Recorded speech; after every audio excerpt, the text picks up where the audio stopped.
The Thief of Bagdad must be one of the crowning achievements of producer Alexander Korda.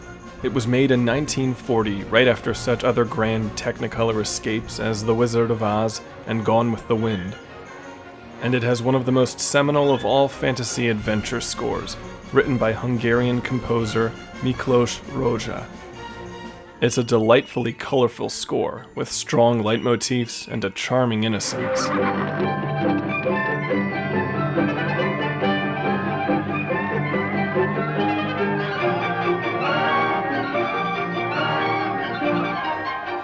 Abu, the titular thief, and Prince Ahmad have adventures galore, escaping a dungeon, Abu capturing a genie and stealing the all-seeing eye. There's an elegant princess, a zany sultan, and of course, an evil grand vizier named Jafar. It's influenced so many films, from The Thief and the Cobbler to Aladdin. I saw it first when I was a kid, and it's never gotten old. It has an authentic sense of wonder which seems increasingly hard to pull off nowadays. Though it is a remake of the different but equally magnificent silent version with Douglas Fairbanks, the 1940 version is a wonderful testament to the golden age of movie making. Various artists worked together to make something that would stand the test of time, and composer Miklos Rozsa stands prominently among them. When World War II broke out, the production was forced to move from London to Hollywood, and so because of that, Rozsa's career really took off, and this ultimately led to such mighty scores as Ben-Hur and El Cid. The original recordings for the music have long since been lost, and we're only left with a music and effects track, as well as a great re-recording by Nick Rain and the City of Prague Philharmonic Orchestra. As per usual, I've chosen 3 moments in the score to discuss and show how they enhance the film. This is one of Rozsa's more unusual scores. It features lots of what is called Mickey Mousing, scoring that follows the action on screen practically foot by foot.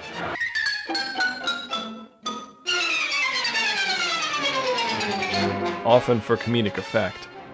We can hear a well-executed example of this in the scene where we are introduced to Abu, played by the legendary Sabu. His motif, also heard as a song, I Want to Be a Sailor, is extremely catchy.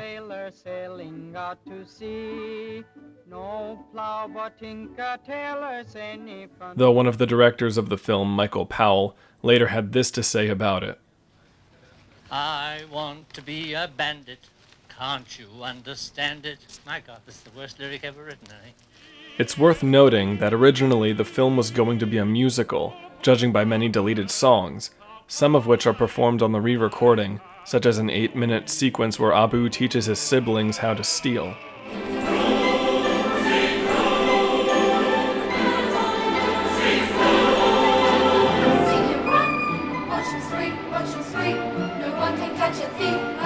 Although it was probably for the best that many of these were cut. There are plenty of highly memorable themes in this film, like Abu's motif,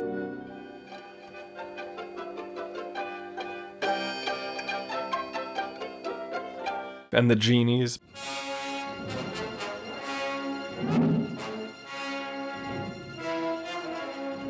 but also the one for Jafar.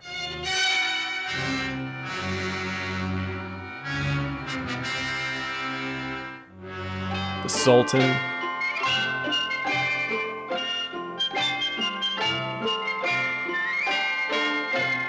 and most delightful of all, the love theme. It's really one of the most beautiful of this era, and of Miklos Rozsa's entire career. He even made a concert version of it, which I highly recommend listening to. In this scene, Ahmad, wishing to see the princess, hides in her garden and is taken for a genie. Are you a good genie? Not too good. Very good genie are just as tiresome as very good men.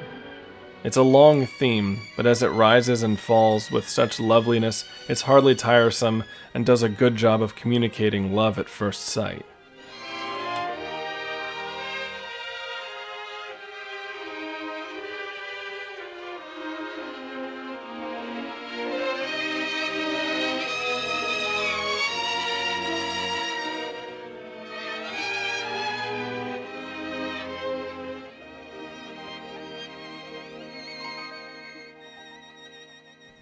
The second cue I want to highlight comes later in the film when Abu has freed, then subsequently tricked the genie back into his own bottle, gaining mastery over him. So he can find his friend Prince Ahmad, Abu asks the genie to take him to the all-seeing eye. The genie takes off, and we are treated to an awesome cue with wordless chorus. The re-recording especially brings out the majesty of Rosa's music here.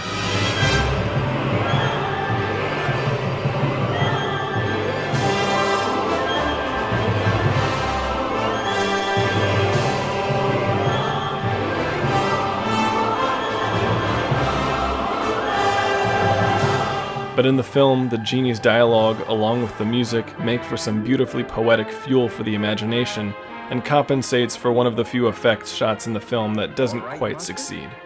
I think so. Where are we now? Above the roof of the world. Has the world got a roof? Of course, supported by 7 pillars. And the 7 pillars are set on the shoulders of a genie whose strength is beyond thought. And the genie stands on an eagle, and the eagle on a bull, and the bull on a fish, and the fish swims in the sea of eternity. Abu, having fought a giant spider, manages to steal the all-seeing eye of the goddess of light.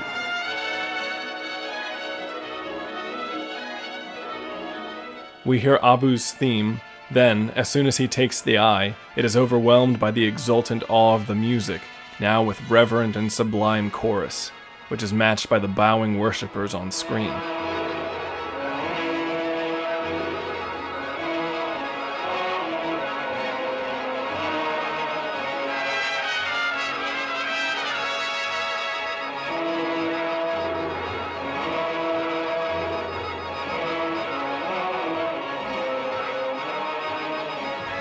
We can sense untold forgotten ages in this music, like some barely remembered legend. In a way, Rozsa's music casts an unspoken history onto its surroundings in the film, and helps us understand why there is so much fascination with myths of the East. It was pretty hard to pick just 3 moments from this score, as it's just wonderful. But let me know of any of your favorite cues if you've seen the film. And you'll hear from me in the next episode. Thanks for watching.